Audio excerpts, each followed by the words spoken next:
Hey everyone. All right, gather round for a tale of adventure, of danger, and recovery.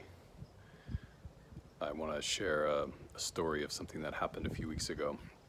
So it's been a pretty difficult year for a lot of transitions over actually the last couple of years for me and my family, and especially my son Julian, who's 8. He's had some health challenges that have been really hard, and there's been a lot of changes in our family. And I thought it would be really great to get Julian out in the middle of the wild, out into the middle of the woods. And he's been asking me since he was 3 years old if he could go backpacking with me. And so I decided that this was the year and set up a backpacking trip for the two of us into the backcountry. And it was a really snowy year. I was hoping to take him up into the Sierras and maybe do the Pacific Crest Trail, and there's just way too much snow. So we ended up in the Yuba River, on the Yuba River Trail, South Yuba River Trail, and the whole intention of this adventure was to help him, and frankly me, just decompress and reset our nervous system and just get out for, I didn't even know how many nights. We knew it was going to be at least 2, but maybe 4, 5. We didn't really have an end date, and just hike along the river and really chill the F out.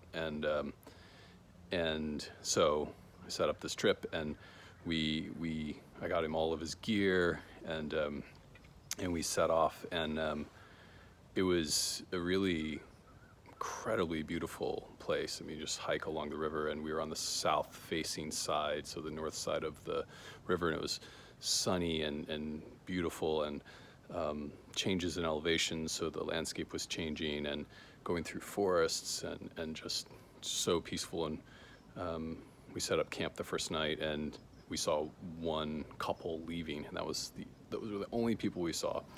And so the next morning, we got up and started hiking, and kind of took it easy, and the sun started getting quite hot, and there were several like rock outcroppings, and we're like trucking along, and we're having this beautiful father-son bonding time, and talking but not talking, just enjoying the splendor and the majesty. And we came around this one outcropping, and in a split second, out of the corner of my eye, I saw something lunge at my leg and heard a hiss and a rattle, and I jumped right out of the way, and big ass motherfucking rattlesnake plopped down in the middle of the trail. I jumped forward and Julian jumped back. And so there's a massive rattlesnake between the two of us. And it was very angry, and it narrowly missed my leg. And Julian was pretty freaked out. I just told him, back up, back up, back up. And he took he got about 10, 15 feet back, and the thing was like reared up and had its fangs out and was hissing and rattling at me, super pissed off, and just missed my leg. And so I'm on one side of this rattlesnake, he's on the other. There's a bunch of steep rocks like on the upside, and I thought, I have no idea if there's more snakes up there. And the downside, there was this really big kind of scrubby bush, and in order to get to him, I would have had to have basically left him alone with this motherfucking rattlesnake and taken my eyes off of it to get around and get back to him. So basically the choice was like, fight it off, or or just wait. And so I got a stick and waited, and just kind of talked to him the whole time. It was like, look at me, I'm right here. And the snake eventually, like after, I don't know, it was 5-10 minutes, it slithered off the trail. And as soon as it was clear enough, I obviously ran over to him right away and scooped him up, and like he was really, really terrified, and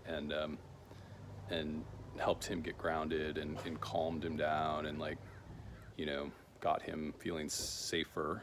And then decided like, we got to get out of here. We were 8.5 miles in, and had to get him out. And so I turned us around and headed back, and got about 1.5 miles back to this nice camping spot, and stayed there for that night. And of course, the first thing I did when I took my shirt off, I noticed that I had a deer tick that had lodged in my back that I couldn't reach. So Julian spent an hour digging it out, to the point where he was like scraping. There was like blood, and it was just like, it was pretty gnarly. He got most of it out. So anyway, he was super flipped out, and I immediately, just, he didn't want me to say the word snake, and I realized, like, that there may be more. And so, and it just was, I didn't want him to go through such a severe trauma again. It was really scary for him, and me, frankly. The snake almost, just missed me, like just missed me by an inch or two as it struck with its fang out. He said it had its fangs out at you and tried to bite you. And I didn't see it. I just caught it out of the corner of my eye and jumped right as I saw it lunge at me and heard it hiss. And so, neither of us slept very well that night. And but I decided, like, get up super early this next morning and just get out of there as soon as possible before the sun got hot and all the reptiles started bathing again. And on the way back out, I started like just really feeling into what was happening. And so I started talking to Julian about, we got up at like 5:30 and we're on the trail at 6 and like booking it. And it was hard. It was strenuous, lots of up and down, and fields of unavoidable poison oak, and just like, it was a little intense. But I started talking to him about, like, this is your hero's journey. When the hero, all the great stories of adventurers and heroes, it starts with this call to adventure. We were called to go into the wild. We needed something to shift, and we needed to have a bit of a new experience. And so we had that call to adventure, and then we separated. We said goodbye to our loved ones, and we cast away things like our phone and our car and all the comforts of home, and then descended into the forest, into the wild. And then we met our dragon, we met our ordeal. And this was our moment of truth, where we had to face our fears, and we weren't sure if we'd make it, and that we were turning through this adventure now, where we were beginning to return. And often on these adventures, what happens in the hero's journey is there's often unexpected guides and unexpected allies, and things happen that we wouldn't anticipate. And just about the time I'm giving examples of this and talking about what the return looks like, we came around the corner, and this little bitty grass snake just slid across the trail. And of course, I had this very intense reaction, and he saw it, and he said, "Oh, no, snake," and went into a trauma and trauma response. And I just said, "Oh, I think it might have been a reptile at this point." I was just doing anything to get us out.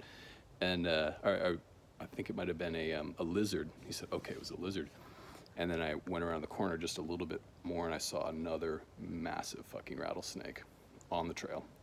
And this time it was super steep, like 40 feet, 50 feet sheer cliff down to the right and straight up. So, like, if you jump sideways, you go down a sheer cliff. And he didn't see it, so I backed up and just said, we need to take a little snack break, and tried to just wait it out, and the whole time watching this snake, and it wasn't moving at all, and there was no way of going around it. So at some point he's like, "Come on, we got to get out of here. I want to be done with this trip." And I said, "I know, but I just need a little more time to gather some energy and eat some more, and let's just relax a little bit and take some breaths and meditate."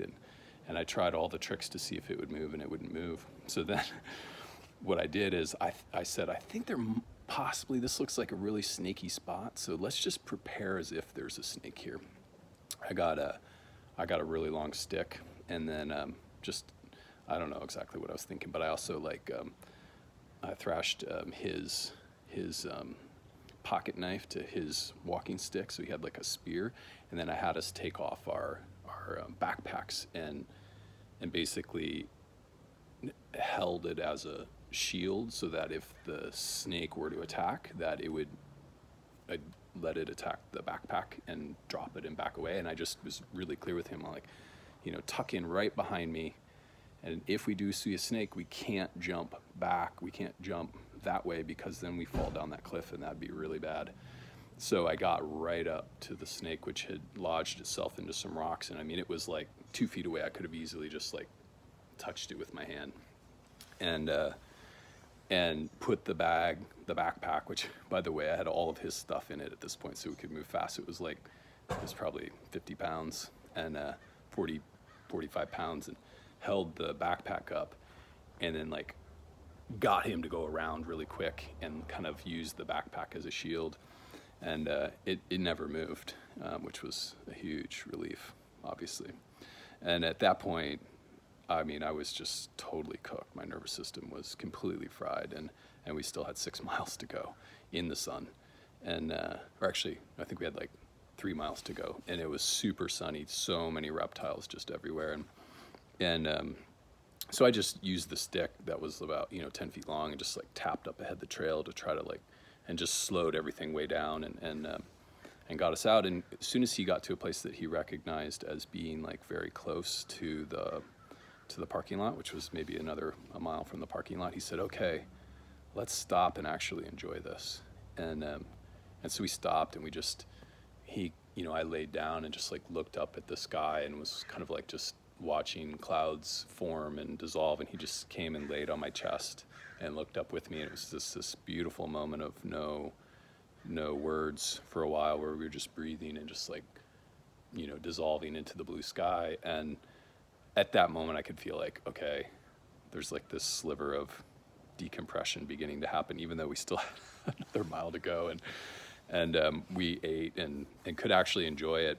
And then we started talking about the return, and I mentioned that, when warriors or heroes or adventurers come back from a journey, there's often an opportunity to tell the story of adventure to their community that they've left behind and returned to. And it just so happened that like our really tight community was celebrating our friend's 50th birthday party, and we're camping so we got back in the car and actually spent a night at home. And of course, I was noticing, because we would have to drive. It was like a very long drive. So we were kind of like our house was in between, got him out, and just, he kissed the car when he got to the car. And I forgot, we actually had to stop at the urgent care to get the rest of the deer tick out of my back, and deal with that. And then drove to my house, and, I was like looking under the bed in my house for snakes that night. Just, PTSD is real, even if it's something like this. And then got up and joined our community, and that night set up this like, everybody gathered around the fire, and Julian told the story to all of his friends and the adults in the community, and told this story. And of course I was tapping him on the shoulders, which is a technique used in trauma recovery, where in healing work, where it stimulates both hemispheres of the brain, which helps process the trauma response that the body has. And so he's telling this story about how scary it was, and then he got through the story and said, "Does anyone have any questions?" And all of his friends just started asking him the most amazing, beautiful questions. We heard some things like, who do you think was more scared, you or the snake? Which I thought was just such a powerful way to think about it. And one of the kids, I think, asked me something like, did the snake miss you, or did it just try to scare you? And which totally shook something free in me. And I realized later, actually, really sitting with that and doing, I'll get to the closer here, but like that actually, I think it could have totally bit me, and it chose not to. And I was 8.5 miles in, nobody there, no cell service. It would have been super intense. I have no idea how I would have made it out. I'm sure I would have found a way, but 8.5 miles with a rattlesnake bite. And, we did see people like a half a mile from the parking lot. But he told this beautiful story, and then lots of questions, and then everyone honored him and told him about his bravery and how, this is, just some incredibly beautiful things about like, this will help you remember that even when you face scary things, you can still keep going and do it. And it's this incredibly powerful way for him to just get some closure. And he went into that, I think, feeling super traumatized and scared and didn't even want to say the word snake. And he left feeling really proud about himself and like feeling confident and strong in that. And it was incredible. Really just beautiful experience. He happened to see another snake while he was there. It wasn't poisonous, but he they were following him around. And he was much more neutral about it because he was with his friends and he was able to just have some unstructured play and be free. And they encountered the snake, and it was a different experience for him. And then, to kind of wrap things up, both of us went to like an EMDR therapist, and that was incredibly useful for me. It really helped me clear. I just had this sensation on my leg where the snake attacked that I felt like something was always going to get me. Like it was just around every corner and every bush and like even under my bed or the couch or anything I couldn't see on that side. I just felt like something was imminently going to attack me. And my nervous system was really amped up. And of course he was feeling very frightened as well. So in EMDR, they basically have you retell some of the more intense parts of the experience. And then you hold these like vibrating haptic pods in this case, and they vibrate in each hand. And so as you're telling the story, it's again stimulating the different hemispheres of the brain, which help your nervous system process the story. And I had some, incredibly profound insights just about, this feeling before, this intense fear of the earth, and then the similar experiences I've had about this, this type of thing. I have this recurring dream of like I'm responsible for all of these children and I can't get them all out alive as something's trying to prey upon them. Can share that another time, but that dream has shown up in many times throughout my life, and this was like a reincarnation of that. And it's the only recurring dream I have. And I had some beautiful insights just about that, and that's part of my journey, this life. So yeah, it was incredible. I certainly had a lot of shame and guilt about taking him into that experience and feeling like I should have known or been more prepared, and I was feeling really kind of beating myself up about it. And then a friend and kind of mentor helped me kind of. What I think helped lift that was like, look, we, so many children long to be in the wild with their parents, and we just don't do it anymore. And this is part of our relationship to the earth, is we think we can somehow control it and manage it. And we just are one other aspect of the earth. We don't own it, and we can't control it. And so the hunger for the wildness that we all have is so deep and needs to be tended to. And this is part of wildness, is that we encounter danger in very real ways, and we made it out just fine, other than a massive amount of fear and some trauma that we've had to work through. But